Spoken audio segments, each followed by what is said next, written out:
The Lord appeared to Abraham by the oaks of Mamre as he sat at the entrance of his tent in the heat of the day.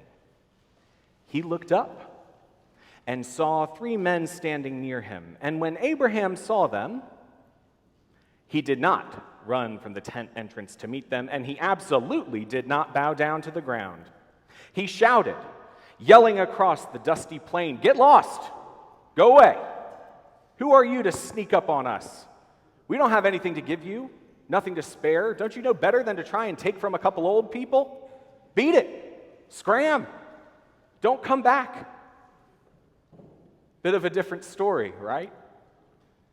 Can you imagine what kinds of twists and turns would have met Abraham if that was the path he decided to walk down? I think it's a shame that we don't spend all that much time sitting in the Old Testament. Sure, from time to time we hearken back to the stories of creation and Noah and his big old boat. We'll revisit Abraham counting the stars and Joseph's many-colored coat and Moses parting the sea and smashing some tablets.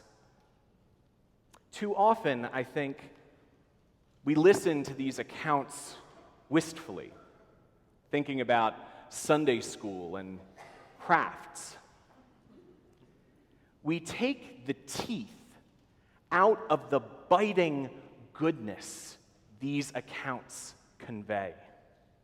We declaw the directness of their message. We soften the blow that they could have by making them sweet tales, tales only appropriate for Sunday school and crafts. So what are we doing talking about them in big church?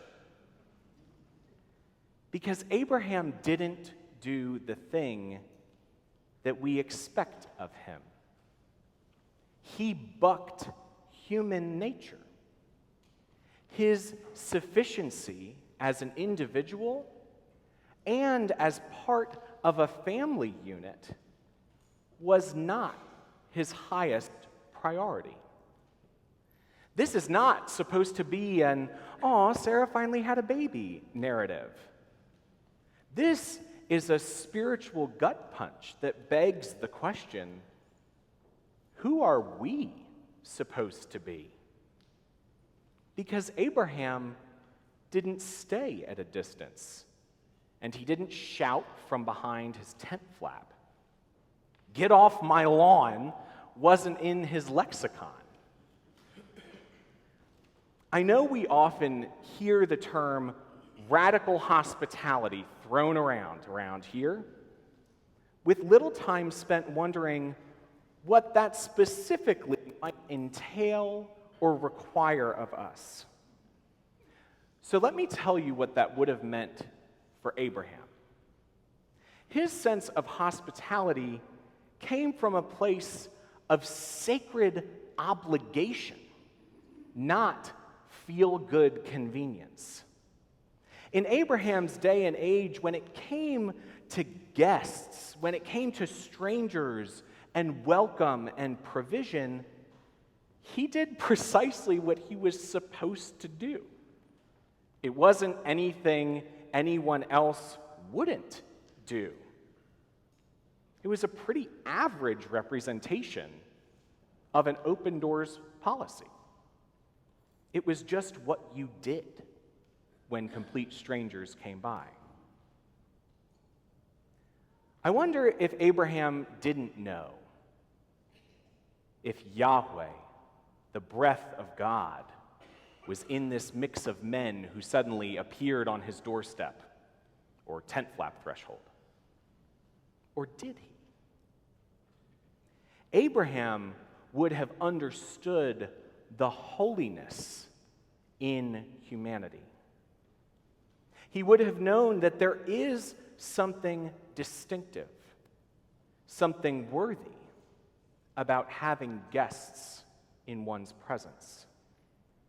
So whether or not God, as an embodied traveler, sat with Abraham that day, God's Spirit, God's breath was present in that space.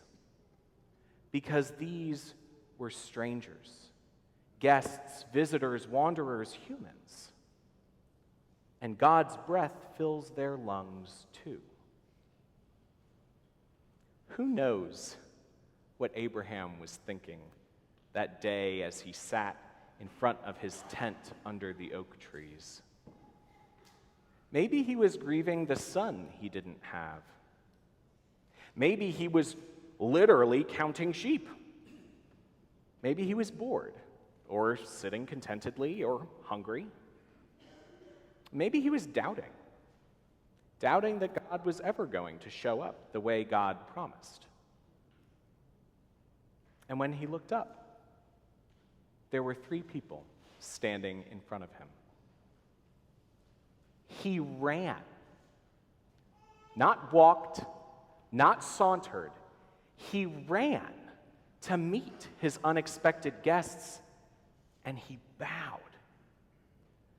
And I don't think he offered such a position of vulnerability and deference because he thought them highborn or wealthy or able to do something for him.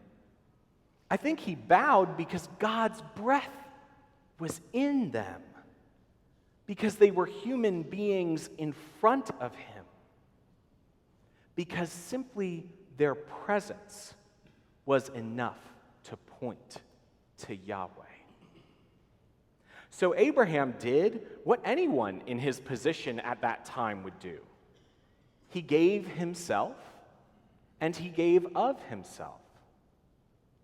Did you hear what Abraham did? Yes, he brought water so that dust-caked feet could be rejuvenated.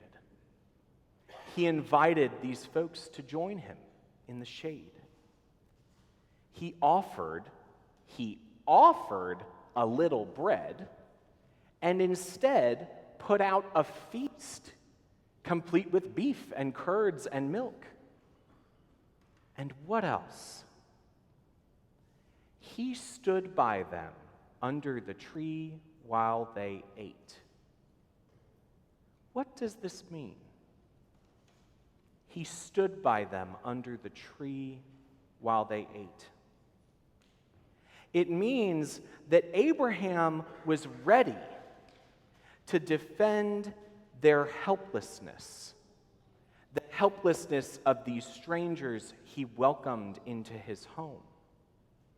While they were shoeless and tending to their hunger and weariness, Abraham, who was no spring chicken and who had nothing to gain from it, Abraham stood guard.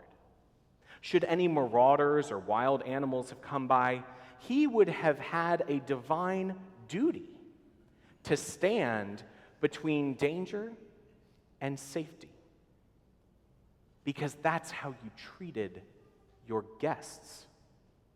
You went to great lengths. Shoot, you would go to any length to protect the breath of God that was blowing in your midst. I wonder, my friends, how often we take that approach. I wonder what our connectedness really looks like and what it could really look like. Are we going to get into the let's sit under a tree and see who comes by business? Probably not. But how are we going to lean more intentionally into Abraham's example? How are we going to live more intentionally according to Jesus' words from this morning's gospel? You received without payment. Give without payment. If you really knew that God's breath, God's very Spirit, filled every human you encountered, how might your sense of hospitality and welcome look different? I'm not offering a prescription here. I can't and won't do that, because God's breath fills each of us differently. But here's what I will do. I will remind you, and I will remind myself, that everything we have and everything we are is a product of God's work in this world. God's work that is good and great and life-altering and overflowing with grace. We received ourselves and our gifts without payment. We must give without payment. I don't do this often because this is dangerous and we can have a theological conversation about it later.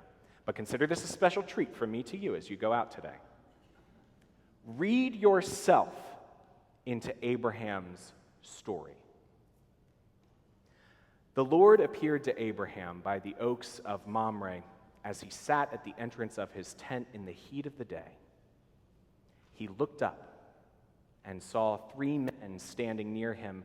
When he saw them, he ran from the tent entrance to meet them and bowed down to the ground. The Lord, your God, appeared to you today as you sat in the pew or on your couch or at your desk or walking down the street. You looked up and saw God standing near you. God's breath swirled around, it whispered, it pricked at your skin and at your soul. And when you saw God today, what did you do?